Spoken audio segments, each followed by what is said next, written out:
네, 여러분 6월이 딱 되자마자 무더위가 벌써부터 기승을 부리는 시작이 아닐까 싶습니다. 자, 증권 시장이 조금 더 뜨거워지길 바라며 부자들의 경제신문을 읽는 한국투자증권 아나운서 김성우 팀장입니다. 안녕하세요. 네, 안녕하세요. 오늘 오프라인 헤드라인을 보면 온라인 헤드라인과 또 겹치는 부분들 삼성, LG전자, 토론토에 갔다. 이 AI 부분 인공지능이겠죠. 확보 전에 이 박사급 인재를 확보하기 위해 적극 나섰다라고 하는데요. 삼성전자와 LG전자가 토론토에서 AI 인공지능 인재 확보 경쟁을 벌인다고 합니다. 네. 자, 한 발 앞서 이 경제 시장에서 어떤 힌트 얻어볼 수 있을까요? 뭐 LG 같은 경우도 얼마 전에 로보스타 인수를 이제 확보를 하면서 네. 최근 들어서 4차 산업혁명의 가장 근간이 되는 AI 자율주행에 대해서 선구자적인 역할을 지금 진행을 하고 있고요. 로보스타 인수했죠, 최근에. 네. 그러면서 이제 뭐 삼성과 LG 뭐 특별하게 제가 봤을 때는 최근에 이런 중소형사 인수를 통해서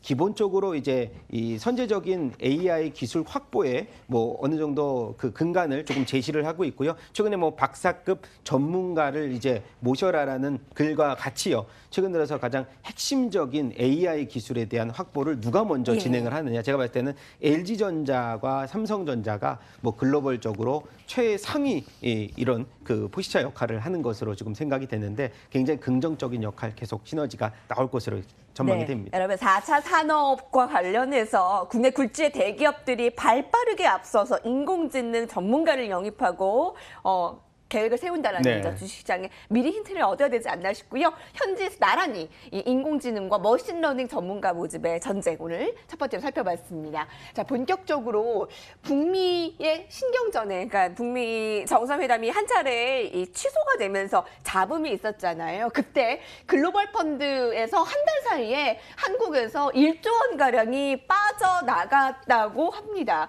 자, 표를 한 가지 보실게요. 한국에 투자하는 글로벌 펀드 외국인 순매수 이 추이를 살펴보며 지난 1일까지 9억 4,400만 달러, 우리 돈으로 약 1조 110억 원 자금이 빠져나갔습니다. 같은 기간에 전체 신흥국 주식형 펀드에서 3분의 1에 해당하는 적지 않은 금액인데요. 자, 이를 두고 신흥국 6월 위기설과 같이 연관해서 보는 전략가가 있기 때문에 오늘 살펴봅니다. 하지만 신흥국에서 나타나고 있는 자금 유출과 다른가? 이 부분 체크해봐야 되겠는데요. 북미 정상회담 일시 취소 등 돌발 악재에 의한 일시적인 자금 유출이지 크게 염려할 만한 사항 아니다. 그리고 최근에 실제 국내 증시에서 외국인 투자자들이 소폭이지만 조금씩 5월 말부터 들어오고 있다. 네. 자, 이렇게 분석에 좀 염려를 해야 된다. 아니면 뭐 일시적이다. 어떤 판단이세요? 제가 봤을 때는 일시적인 판단의 무게를 확실히 두고 있고요. 하반기 들어서는 외국인 투자 자금들의 우리 한국 증시 유입이 가장 가파르게 이어지지 않을까 생각이 됩니다. 최근 들어서 국내의 악재적인 이슈, 뭐 삼바의 이런 증선위원회가 오늘 이제 발표가 되는데 그런 것들로 인해서 제약주들의 악재가 또 외국인들의 자금 이탈을 조금 부추가시켰다. 사실 신흥국 이제 신용 경색으로 인해서 최근 들어서 우리나라 자금이 오히려 더 이제 증시 이탈을 했다는 증거는 아까 말씀드렸듯이 북미 정상회담의 취소 관련된 악재가 조금 그 흐름을 좌지우지했기 때문인데 트럼프 대통령의 특성상 이 빅딜의 가장 중요한 요소는 중간에 취소를 함으로 인해서 자기의 그런 그 의견을 좀 더 이제 확고한 입지를 다지겠다는 의견으로 우리가 포석이 되는데 항상 그래왔듯이 최근 들어서 북미 회담이 정상화에 따른 또 외국인들의 투자 자금 유입이라든가 그리고 상대적으로 저평가인 국내 증시의 IT 기술주의 저평가 매력도가 계속 이어진다라고 하면은 충분히 외국인들의 자금이 증시에 발을 들일 수 있는 또 증거 그리고 중국의 사드 여파가 좀 해소가 되면서 발빠른 해외 자금 유입이 하반기 들어서 가속화된다는 측면을 우리가 주목해야 될 것으로 보입니다. 제가 국내 주식시장에 투자하는 글로벌 펀드가 적지 않은 자금을 빼나가면서 신흥국 6월 위기설과 맞물려 생각하는 이 기사가 아니었나 싶고요. 다행인 건 오늘 코스피 시장에서 외국인 1,000억 원 이상 지금 시작한 지 1시간 가량밖에 되지 않았는데 매수 들어오고 있네요. 나흘간 매수 우위고요. 조금씩 6월 들어서 수급 꼬인 부분이 좀 풀리고 있습니다.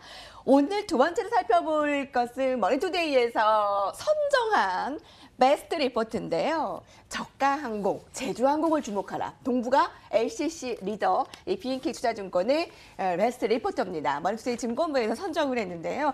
제주항공을 주목하는 이유가 항공 여객 수요 증가로 실적이 확연히 개선되고 있기 때문이라고 봅니다. 자, 경쟁 우위 효소를 확보해 안정적인 운영의 강점이라고 분석했고요. 특히 고유가 상황인데도 지금 막 100불 얘기 나오잖아요. 그만큼의 상세 요인이 있어 일정 수준의 수익성 유지가 가능하다. 밸류에이션 매력도 여전하다. 자, 목표가 6만 원으로 두고 있습니다. 지금 5만 원대인데요. 네. 지금 매수 바라보면서 수익권 노릴 수 있을까요? 사실은 이제 제주항공을 비롯해서 여행주 관련돼서는 가장 이제 최근 들어서 두드러진 상승세를 보인 쪽이 이제 저가항공사 제주항공 비롯해서 진에어 등인데 상대적으로 이제 저희가 봤을 때도 뭐 중국 소비 관련주로 이제 포함이 되는데 그 중에서 제가 봤을 때는 가장 상승폭이 컸고 그다음에 눌림목도 적었던 관련주 중에 하나입니다. 근데 최근 들어서 또 긍정적인 면을 추가적으로 말씀을 드린다면은 그동안에 일본이라든가 중국, 대만 근거리 국가개발 노선을 통해서 이 노선의 다양화라든가 수익성의 가장 이 극대화를 추진했던 이 제주항공이라든가 이제 LCC 항공사들은 상대적으로 수급을 조금 뺏길 가능성도 없지 않아 있습니다. 아까 말씀드렸듯이 네. 그동안에 좀 저평가 국면이어서 이제 반등을 노리고 있는 중국 소비주들 말하자면 음식료라든가 예. 기존의 화장품 업종들이 네. 이제 어느 정도 턴어라운드 국면으로 하반기에 접어들면서 항공사들에게 집중됐던 수급이 조금 그 순환매적인 요소를 통해서 이제 좀 온기가 확산되는 현상을 보여주면은 지금의 탄력도가 조금은 이제 위축될 수 있는 가능성도 우리가 있지만은 그래도 아까 말씀드렸듯이 유가의 네. 고점 대비 많이 유가의 하향 올랐어요. 안정 많이 네, 올랐습니다. 단기간. 사실은 예. 그죠. 뭐 실적에 대해서는 저는 의구심을 갖지는 않지만은 예. 상대적으로 좀 저평가 있는 종목 중심으로 순환매가 돌 수 있다. 근데 하지만 아까 말씀드렸던 LCC 노선 항공의 다양화라든가 수익성 그리고 대형사들 대비해서 요즘에 뭐 대한항공이라든가 대형사들 잡음이 좀 많기 때문에 네. 그런 부분에서는 아까 말씀드렸듯이 점진적인 네. 긍정적인 주가 상승은 그렇군요. 계속 유지가 될 수 있다라는 말씀 드려보고 싶습니다. 작년 말에 3만 원대였던 주가가 6개월 사이에 5만 원대로 오르면서 올랐습니다. 자, 6만 원대 목표 주가 탄력은 조금 떨어질 수 있어도 실적의 의구심은 없다. 이렇게 판단해 볼 수 그렇죠. 있고요. 중국 소비주도 계속 관심권이에요. 오늘 특징주는 엉덩이가 무거운 종목인데 포스코가 장 초반에 5%까지 상승폭을 키우기도 했습니다. 수급도 좋았고요. 자, 포스코가 이렇게 오늘따라 관심을 받는 이유는 실적입니다. 2018년 연결 영업이익이 6조 1,750억 원. 이 수준은 2011년 수준을 뛰어넘을 것으로 내다보고 있는데요. 중국의 철강 시황이 포스코 철강 부분 실적에 긍정적인 영향을 미치고 전년 또는 그 이상의 실적이 기대되고 있다라고 하는데, 자, 실적이 이런 두드러진 영향에서 증권시장에서 어떠한 전략들 세우면 될까요? 사실 이제 1분기에 발생됐던 철강석 가격 상승이 스프레드를 감소시킬 수는 있습니다. 하지만은 1분기부터 2분기까지 이어진 이 철강석 가격 상승이 제품 가격 상승, 후판 가격이라든가 최근에 이제 그 냉연 가격 인상으로 이어지면서 스프레드는 판매율은 2분기 때 조금 감소될 수는 있어도 스프레드 증가에 따른 주가 영업이익 증가폭이 계속 가속화될 것으로 보이고요.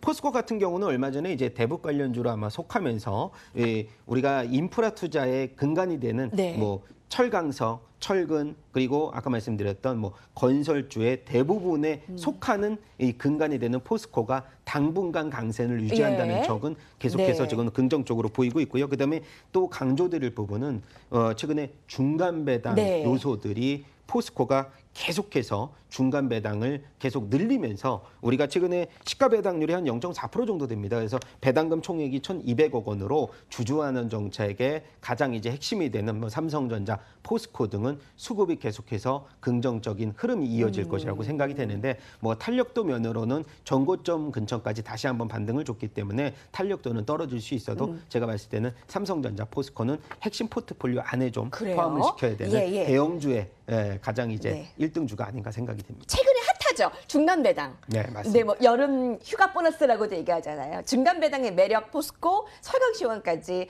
한번 어느 정도 기대해 볼 수 있을까 지켜봐 주세요. 우리 여기까지 보겠습니다. 부담된 경제신문 읽는다 함께했습니다.